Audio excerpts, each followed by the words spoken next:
నాకంటే 99.9% పీపుల్ తగ్గిపోద్దులే తగ్గిపోద్దులే అబ్బా పర్లేదులే అనుకుని అడ్జస్ట్ అయ్యే వాళ్ళు ఉంటారు.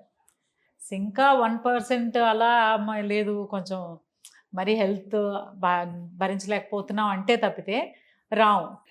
ఇప్పుడు సెల్ఫ్ హీలింగ్ అన్నది వారం 10 రోజులు అయిపోతుంది.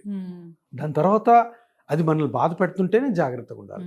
సో కొన్నిసార్లు ఏముందంటే మనం అనుకుంటాము, ఏదో వెళ్తాము, చూస్తాము, డాక్టర్ని చూస్తాము, ఏదో చేస్తారు, ఏదో మందులు పడతారు, చేస్తాము, అలా అలా అలా అలా. మీరు అడిగిన క్వశ్చన్ ఏంటంటే ఫైనల్గా ప్రాబ్లం వచ్చింది, అక్కడ కూడాను పెద్ద పెద్ద ఆపరేషన్కి వెళ్ళాల్సిన అవసరం లేదు. సో ఇప్పుడు మనం జనరల్గా పెయిన్ మేనేజ్మెంట్లో మాట్లాడేదంతా కూడాను joints pains, spine pain, tendons, ligaments, muscles, ఇతరత్ర సాఫ్ట్ టిష్యూస్ ఉంటాయి కదా, వీటి నుంచి వచ్చే పెయిన్లే 80%. ఏదైనా ఒక కార్పొరేట్ హాస్పిటల్కి వెళ్ళాము అంటే 100-80 మంది పేషెంట్ వీటితోనే వెళ్తారు.